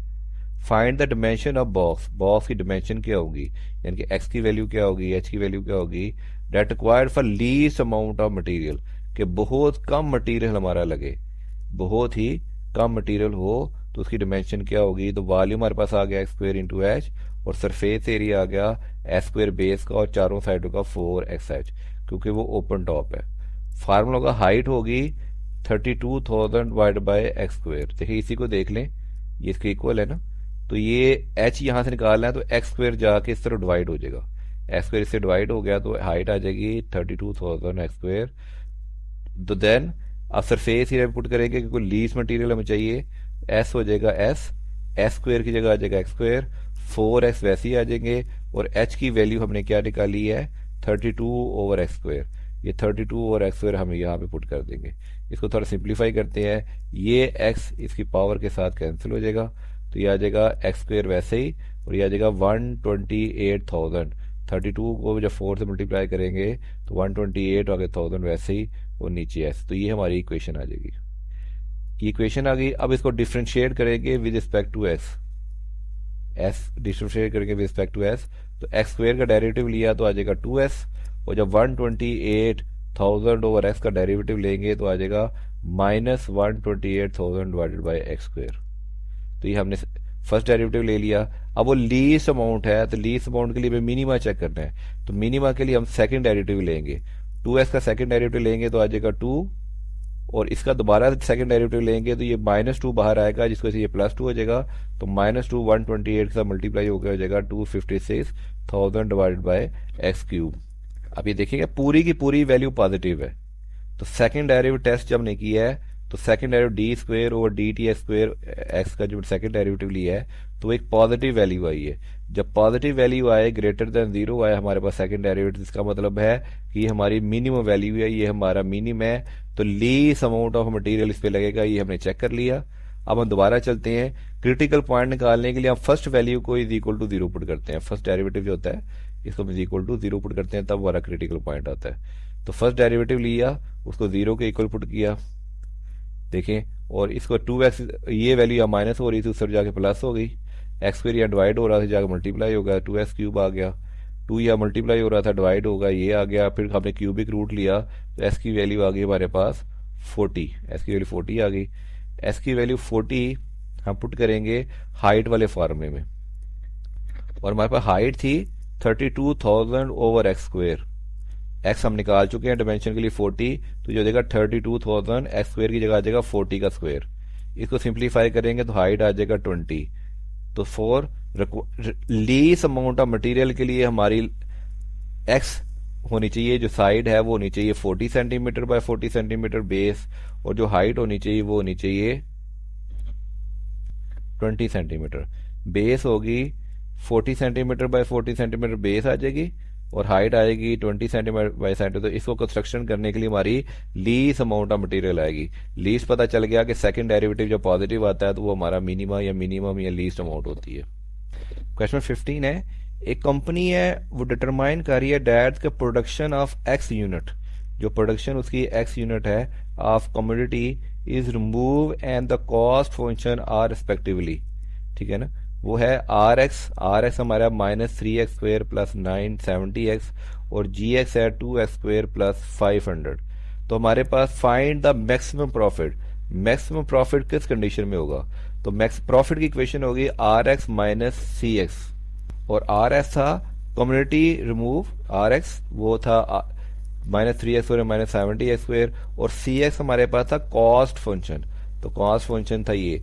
तो हमारी जो कम्युनिटी रिमूव हो रही है, यूनिट कम्युनिटी प्रोडक्शन हो रही है, उसमें से हमारे पास जो कॉस्ट फंक्शन है उसको माइनस करेंगे तो ये हमारे पास प्रॉफिट आ जाएगा, और प्रॉफिट हमें मैक्सिमम चाहिए, प्रॉफिट हमें मैक्सिमम चाहिए। फिर उसके बाद एवरेज मिनिमम एवरेज कॉस्ट भी बताएंगे उसके बाद। तो मैक्सिमम प्रॉफिट के लिए होता है आर एक्स माइनस सी एक्स, आर एक्स की इक्वेशन लिखी, माइनस किया, और सी एक्स की इक्वेशन लिखी, ये सिंप्लीफाई कर देंगे, -3x स्क्वायर माइनस हो जाएगा -5x स्क्वायर प्लस 90x और प्लस 500, और ये माइनस हो जाएगा -500, तो ये आ जाएगा हमारे पास, सॉरी ये 90x है, ये वैसे ही आ जाएगा, और ये आ जाएगा -500।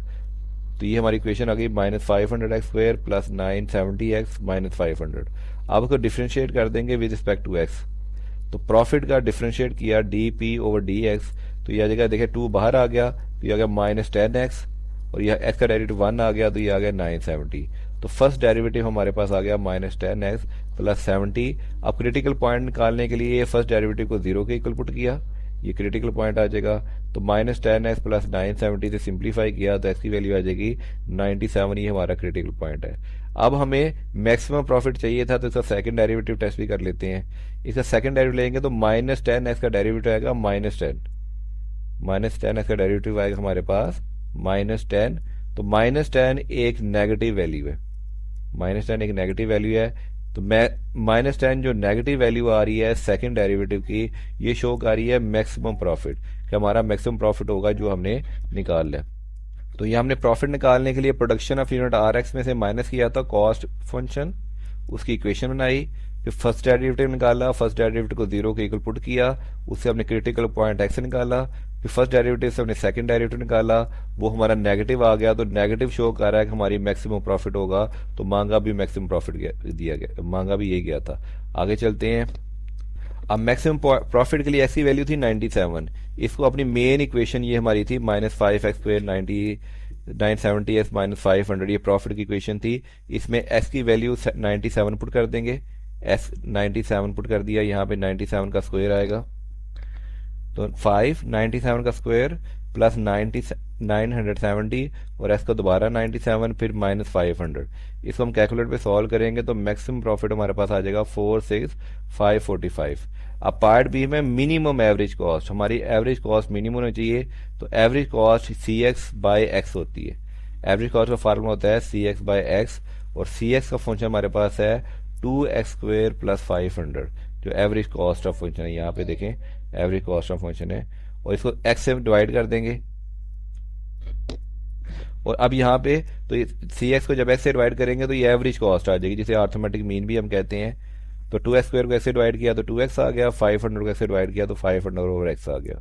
इसको डिफरेंशिएट करेंगे विद रिस्पेक्ट टू x, तो होगा derivative of average cost, average cost है CX/x ओवर dx, और 2x का डेरिवेटिव लेंगे तो 2 आ जाएगा, प्लस 500/x का डेरिवेटिव लेंगे तो आ जाएगा -500/x², क्योंकि x ऊपर जाके -1 हो जाएगी पावर, तो -1 इसको माइनस कर देगा, और फिर इसमें -1 में एक बार मजीद माइनस होगी तो ये x² आ जाएगा। अब इसका हमने डेरिवेटिव ले लिया।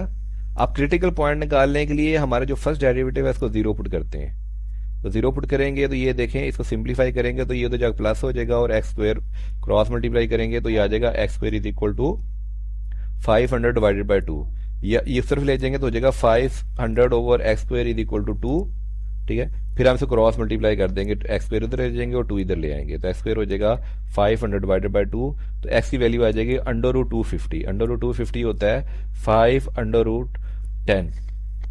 आप इसको चेक करेंगे कि क्या मिनिमम एवरेज कॉस्ट है। मिनिमम एवरेज कॉस्ट करने के लिए हमने जो फर्स्ट डेरिवेटिव लिया था उसका अब सेकंड डेरिवेटिव लेंगे, तो सेकंड डेरिवेटिव अगर हमारे पास पॉजिटिव आ जाए तो वो मिनिमम एवरेज कॉस्ट होगी। तो 2 - 500/x² का हम सेकंड डेरिवेटिव लेंगे तो जगह d² ds² of CX/x, second derivative आ गया, तो ये ये ऊपर जाके हो जाएगा -2, इस 2 का तो डेरिवेटिव आ जाएगा 0, तो -2 जाके से मल्टीप्लाई होके आ जाएगा +2, तो +2 × 500/x³, ये हमारे पास सेकंड डेरिवेटिव आ गया, और सेकंड डेरिवेटिव हमारे पास आया पॉजिटिव। पॉजिटिव शो कर रहा है कि मिनिमम एवरेज कॉस्ट होगी, positive derivative minimum, positive second derivative positive हो तो वो मिनिमा को शो कर रहा होता है। अब हम एवरेज कॉस्ट निकाल लेते हैं CX/x, जो कि है हमारे पास, तो CX/x की वैल्यू हम यहाँ पे निकाल चुके हैं, वो था 2x प्लस 500/x। इसको सिंप्लीफाई करने के बाद 2x प्लस 500/x, इसमें x की वैल्यू हमारा जो क्रिटिकल पॉइंट था वो था 500√10, वो इसमें पुट करेंगे, यहाँ भी 500√10 हम पुट करेंगे, इसे कैलकुलेटर पे सॉल्व करेंगे तो हमारी मिनिमम एवरेज कॉस्ट आ जाएगी 2√10। अगर हम इसको दूसरे मेथड से देखें तो प्रॉफिट होता है हमारे पास RX - CX, RX की इक्वेशन हमने यहाँ से लिखी, -CX की इक्वेशन लिखी, उसे सिंप्लीफाई करेंगे तो वही वैल्यू आ जाएगी -5x² प्लस 970x -500। फिर एवरेज कॉस्ट होती है हमारे पास CX/x, तो इसको हमने सिंप्लीफाई करेंगे CX को, ये हमारे पास देखें, ये हमारे पास GX है, ये CX/x को डिवाइड करेंगे, इसको x से डिवाइड कर दें, इसको x से जब डिवाइड कर दिया तो ये हमारे पास आ जाएगा 2x 500/x। Formula profit maximum तब होगा dp/dx, के प्रॉफिट का हम डेरिवेटिव लेंगे, और मिनिमम एवरेज कॉस्ट कब होगा कि जो हमने AC निकाला है जिसे क्या है एवरेज कॉस्ट, जो सी एक्स ओवर एक्स है उसका डेरिवेटिव लेंगे। अब डीपी और डीएक्स का डेरिवेटिव ले लेते हैं। तो हम ले लिया, इसका ये हमारे पास इक्वेशन थी, इसका हम डेरिवेटिव लेते हैं तो 2 बाहर आ जाएगा, तो ये आ जाएगा -10x प्लस 970 और 500 का डेरिवेटिव आ जाएगा 0। और मिनिमम एवरेज कॉस्ट के लिए हम इसका डेरिवेटिव ले लेते हैं, 2x का डेरिवेटिव आ जाएगा 2 और 500 ओवर x का डेरिवेटिव आ जाएगा 500 ओवर एक्स स्क्वायर। अब हम निकालेंगे क्रिटिकल पॉइंट। क्रिटिकल पॉइंट के लिए हमें फर्स्ट डेरिवेटिव को 0 पुट करना पड़ेगा, मिनिमम एवरेज कॉस्ट के लिए क्रिटिकल पॉइंट के लिए हमें इसके फर्स्ट डेरिवेटिव को 0 पुट करना पड़ेगा। तो पहले मैक्सिमम प्रॉफिट की तरफ चलते हैं। मैक्सिमम प्रॉफिट -10x प्लस 970 को हमने 0 पुट किया तो s की वैल्यू आ जाएगी 97। फिर हमने प्रॉफिट वाली इक्वेशन थी जो हमारे पास, ये इक्वेशन थी, इसमें हमने 97 पुट किया तो हमारा मैक्सिमम प्रॉफिट आ जाएगा 46545। अब हमारा मिनिमम एवरेज कॉस्ट पे चलते हैं। मिनिमम एवरेज कॉस्ट का हमारा इसकी हमने इक्वेशन थी हमारे पास फर्स्ट डेरिवेटिव की 2 - 500 ओवर एक्स स्क्वायर, इसको 0 के इक्वल पुट किया तो s की वैल्यू हमारे पास आ जाएगी 510। अब मिनिमम एवरेज कॉस्ट के लिए जो s का हमारा क्रिटिकल पॉइंट का आया 510, उसको हम इसकी मेन इक्वेशन में पुट कर देंगे जो है 2x प्लस 500 ओवर x। तो 2s की जगह आ जाएगा 510 प्लस 500 और इस x की जगह भी आ जाएगा 510। इसको कैलकुलेटर पे सॉल्व करेंगे तो ये आ जाएगा 20√10। इस तरह हम मैक्सिमम प्रॉफिट निकाल सकते हैं और मिनिमम एवरेज कॉस्ट निकाल सकते हैं।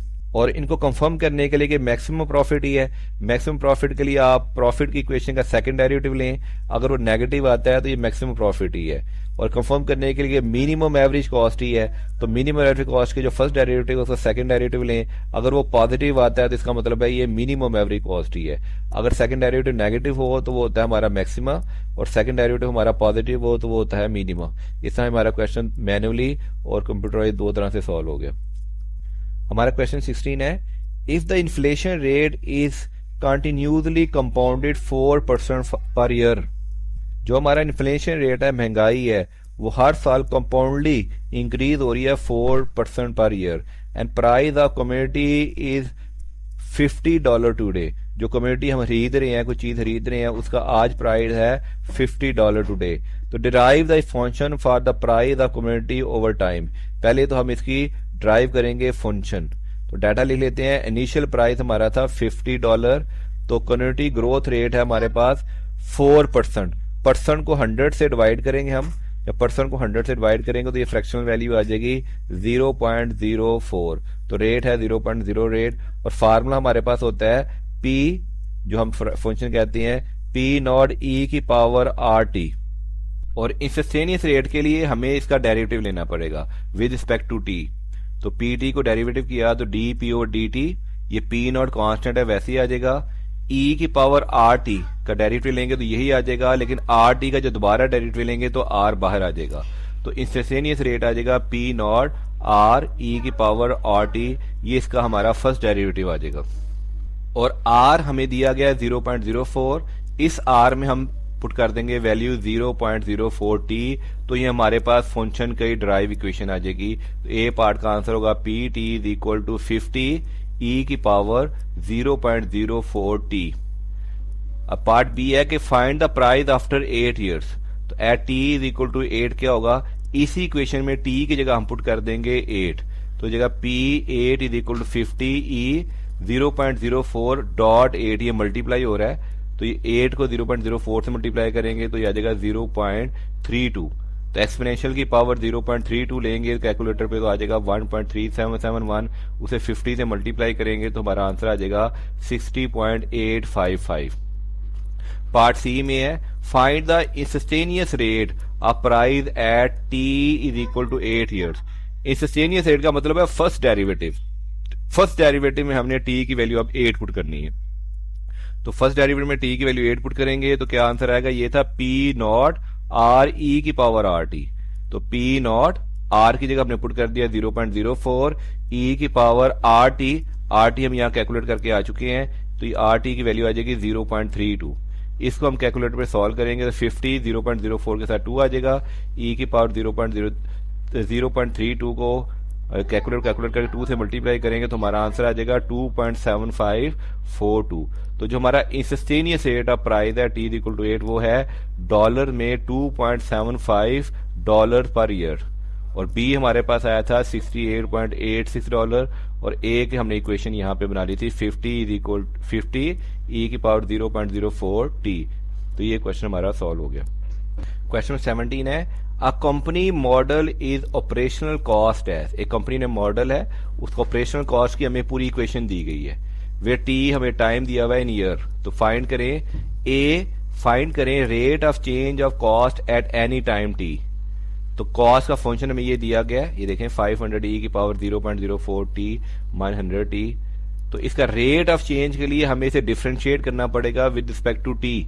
तो सी टी को डिफरेंशिएट कर देते हैं विद रिस्पेक्ट टू टी, तो ये आ जाएगा D C O D T. अब इसका डेरिवेटिव लेते हैं 500 कांस्टेंट वैसे ही, e की पावर 0.04 टी भी वैसे ही, और 0.04 टी का जब दोबारा डेरिवेटिव लेंगे तो आ जाएगा 0.04। तो ये हमने इस वैल्यू का डेरिवेटिव लिया तो हमारे पास ये आंसर आ गया। फिर हम -100 टी का डेरिवेटिव लेंगे तो ये आ जाएगा -100। इसको हम कैलकुलेटर पे सॉल्व करते हैं तो ये आ जाएगा 500 0.04 मल्टीप्लाई होके 20 एक्सपोनेंशियल पावर 0.04 टी माइनस 100। तो ए का find the rate of cost at any time T ये हमारे पास आ जाएगा। पार्ट में कह रहे हैं determine the rate of increasing is cost is minimum. Minima निकालना है, मिनिमा चेक करना है। तो rate of increasing D C अगर मिनिमा निकालने के लिए इसका हमें सेकंड डेरिवेटिव लेना पड़ेगा। इसका जब हम सेकंड इस वैल्यू का हमें सेकंड डेरिवेटिव लेना पड़ेगा, तो ये अगर ये आ जाए पॉजिटिव तो ये मिनिमा की तरफ चला जाएगा। तो इसका सेकंड डेरिवेटिव लेते हैं, तो इस इक्वेशन का हमने इसका ले लेते हैं सेकंड डेरिवेटिव। ये भी वही इक्वेशन है, सिंप्लीफाई की हुई है। तो 20 वैसे ही, तो e की पावर 0.04 t का डेरिवेटिव लेंगे तो ये तो वैसे ही आ जाएगा, और जब इसकी पावर का डेरिवेटिव दोबारा लेंगे तो आ जाएगा 0.04। तो 20 को 0.04 से मल्टीप्लाई करेंगे तो आ जाएगा 0.8 e की पावर 0.04 t। अभी देखिए ये पॉजिटिव वैल्यू आ रही है, तो सेकंड डेरिवेटिव अगर पॉजिटिव वैल्यू हो for all value of t, सिर्फ सेकंड डेरिवेटिव ऑलवेज पॉजिटिव, तो डी सी और डी ये हमारे पास मिनिमाइज होगा, ये मिनिमम वैल्यू होगा। सेकंड डेरिवेटिव पॉजिटिव हो तो हमारी मिनिमम वैल्यू होती है at the smallest T for T is greater than 0 this is T is equal to 0। तो सेकंड डेरिवेटिव हमारा पॉजिटिव आया, इसका मतलब है ये हमारा मिनिमा होगा। तो हमने ये मिनिमम वैल्यू की इक्वेशन यहाँ पे फाइंड कर ली है। अब टी की कोई भी वैल्यू दी होती तो उसे हम इसे पुट करके तो एग्जैक्ट आंसर भी निकाल सकते थे, लेकिन क्वेश्चन में टी की कोई वैल्यू नहीं दी गई। हमें कहा है एनी टाइम टी, तो एनी टाइम टी के लिए हमने सिर्फ ये इक्वेशन ही निकाल दी है। तो इस तरह ये हमारा क्वेश्चन सॉल्व हो गया। अब क्वेश्चन में रेटिंग की तरफ चलते हैं। The price of community P T is given by, community के प्राइस हमें दिए गए हैं कि ये होती है P T is equal to 150, equation पूरी दी हुई है। वे टी हमने मेजर कर रहे हैं ईयर्स में, और पी टी है इज द प्राइस लेवल। तो find the instantaneous rate of change of price at T is equal to 3 years, और बाद में calculate the inflation rate at T is equal to 3 year. हमारे फार्मूले use होंगे कि instantaneous rate of change के लिए हम इसका फर्स्ट डेरिवेटिव निकालेंगे, फर्स्ट, और इन्फ्लेमेशन रेट रिलेटिव रेट जिसे कहते हैं। तो फर्स्ट डेरिवेटिव को हम इनिशियल इक्वेशन से डिवाइड करेंगे तो ये इन्फ्लेशन रेट निकल आएगा।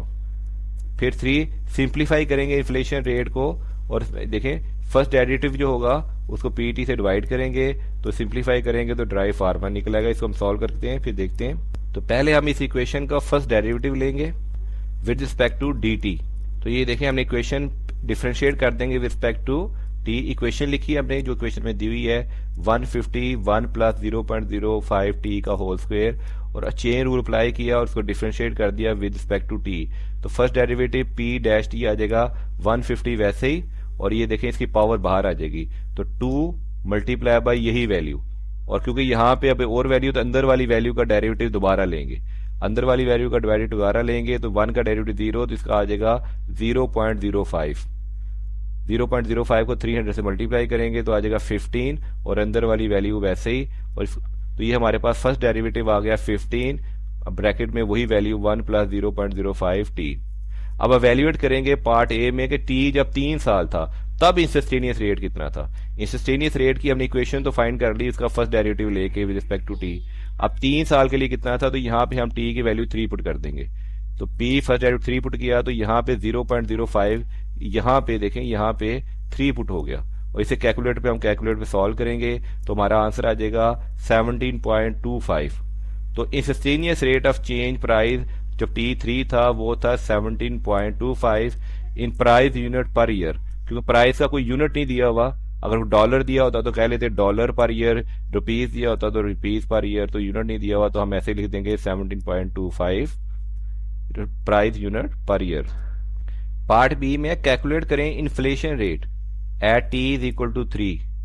तो कंप्यूट कर लेते हैं p इज इक्वल टू 3, जब t 3 था हम अपनी मेन इक्वेशन में t की जगह हम पुट कर देंगे 3, तो p3 आ जाएगा। इसमें t की जगह 3 पुट कर दिया, इसको हमने सिंप्लीफाई किया तो ये आ गया 198.375। अब अप्लाई करेंगे इन्फ्लेशन रेट का फार्मूला। इन्फ्लेशन रेट का फार्मूला हम जैसे बता चुके हैं, फर्स्ट डेरिवेटिव में हम 3 की वैल्यू पुट करेंगे और मेन इक्वेशन में 3 की वैल्यू पुट करेंगे। तो मेन इक्वेशन में 3 की वैल्यू पुट की है तो हमारा आंसर आया 198.375, ये आ गया देखें। और फर्स्ट डेरिवेटिव में जब टी की वैल्यू पुट की थी तो ये हम पार्ट ए में निकाल चुके हैं 17.25, तो ये 17.25 यहाँ पुट कर दिया। इसको हम डिवाइड करेंगे तो इन्फ्लेशन रेट हमारे पास रह जाएगा, जब T3 था वो था 0.08696। इसको हम अल्टरनेटिव फार्मूले से भी सॉल्व कर सकते थे। अगर आपको इन्फ्लेशन रेट परसेंट में चाहिए तो इसी 0.08696 को 100 से मल्टीप्लाई कर दें तो ये आ जाएगा 8.696%, अगर परसेंटेज इन्फ्लेशन रेट चाहिए। तो अगर ये आपको ये आंसर फ्रैक्शन में चाहिए तो 1/11.5 आता है, या 0. इसको सिंप्लीफाई करें तो ये आता है 2/23।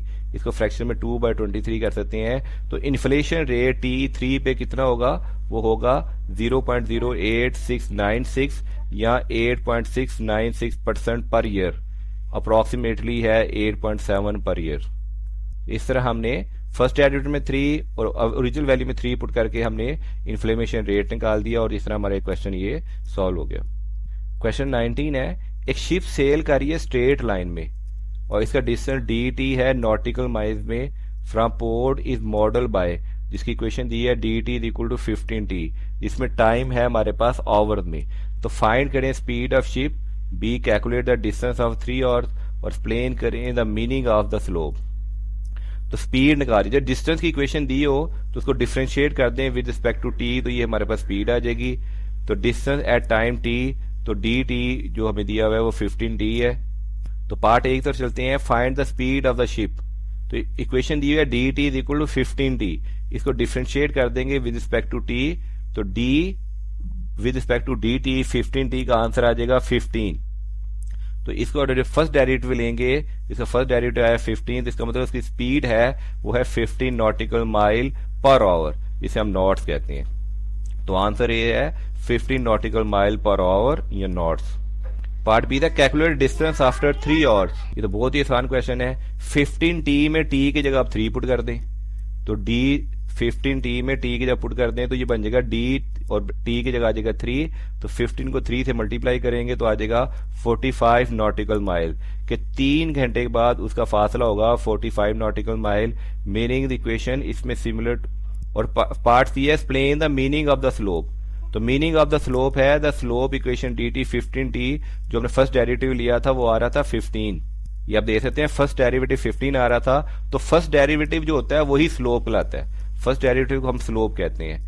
तो हमारा जो इक्वेशन dt का फर्स्ट डेरिवेटिव आ रहा था वो 15 आ रहा था, ये इंटरप्ट कर रहा है, स्लोप रिप्रेजेंट कर रहा है कि शिप कांस्टेंट स्पीड से जा रही है 15 नॉटिकल माइल पर आवर, ना उसकी स्पीड इंक्रीज हो रही है ना ही स्पीड डिक्रीज हो रही है, कोई हमारे पास वेरिएबल नहीं है। तो स्लोप जो 15 आया है कांस्टेंट 15, ये शो कर रहा है कि स्लोप रिप्रेजेंट कर रही है कि शिप की स्पीड बिल्कुल कांस्टेंट है, स्पीड की स्पीड चेंज नहीं हो रही, जो है 15 नॉटिकल माइल पर आवर, ठीक है ना। और आंसर का सी है slope dt is the ship speed. जो स्लोप है वो शिप की स्पीड को शो करती है और स्पीड कांस्टेंट है, वो वेरी भी नहीं कर रही। तो शॉर्ट फॉर्म में फर्स्ट डेरिवेटिव था 15, t3 पे था, 15 को 3 से मल्टीप्लाई किया 45, तो कांस्टेंट स्लोप शो करती है शिप की स्पीड को, जो कांस्टेंट है, कांस्टेंट स्पीड है, शिप की स्पीड वेरी नहीं कर रही। इस तरह क्वेश्चन नंबर 19 हमारा सॉल्व हो गया। क्वेश्चन 20 है, एक साइकिलिस्ट ट्रेवल कर रहा है अलोंग द स्ट्रेट लाइन और डिस्टेंस ट्रेवल कर रहा है st मीटर में, और डिस्टेंस की इक्वेशन दी गई है वे t हमें टाइम दिया है इन सेकेंड, डिस्टेंस मीटर में है और टाइम सेकेंड में है। Find the speed at any time. अब स्पीड फाइंड करने के लिए हम पहले ही बता चुके हैं, डिस्टेंस का अगर फर्स्ट डेरिवेटिव ले लिया जाए तो वो स्पीड बन जाती है, और डिस्टेंस का अगर सेकंड डेरिवेटिव लिया जाए, rate of change of speed, तो वो हमारे पास एक्सेलरेशन बन जाता है। तो डिस्टेंस का फर्स्ट डेरिवेटिव हमारी स्पीड होगी, डिस्टेंस का सेकंड डेरिवेटिव हमारे पास एक्सेलरेशन होगा, क्योंकि डिस्टेंस को एक दफा टाइम से डिवाइड करेंगे तो स्पीड हो जाएगा, तो उसको दोबारा टाइम से डिवाइड करेंगे तो एक्सेलरेशन में कन्वर्ट हो जाएगा।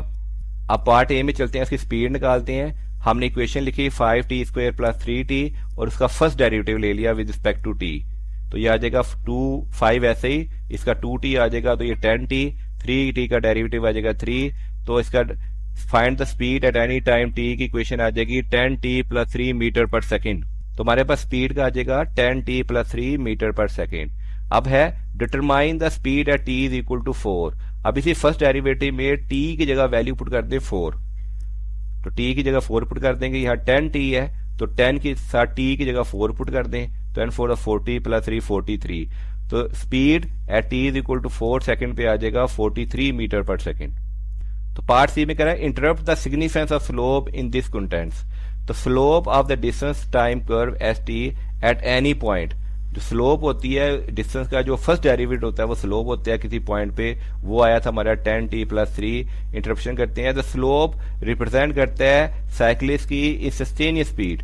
जब डिस्टेंस का डेरिवेटिव लेते हैं तो वो इंस्टेंटेनियस स्पीड बता रहा होता है कि अगर ये देखें इसका हम फर्स्ट डेरिवेटिव ले लें तो फर्स्ट डेरिवेटिव उसकी इंस्टेंटेनियस स्पीड होगी एट एनी टाइम t। तो आंसर है स्लोप जो है st की वो देता है हमें इंस्टेंटेनियस स्पीड। क्या देता है हमें? Instantaneous speed. इस तरह दोबारा देख लेते हैं, एस टी का फर्स्ट डेरिवेटिव लिया तो हमारी स्पीड आ गई, उसमें स्पीड फर्स्ट डेरिवेटिव में टी की वैल्यू पुट की 4, तो हमारे पास एट टी उसका स्पीड आ गई 43 मीटर पर सेकेंड, और जो स्लो बता रहा होता है, जो फर्स्ट डेरिवेटिव बता रहा होता है वो बता रहा होता है इंस्टेंटेनियस स्पीड। इस तरह हमारा क्वेश्चन नंबर 20 भी सॉल्व हो गया। Thank you my friends.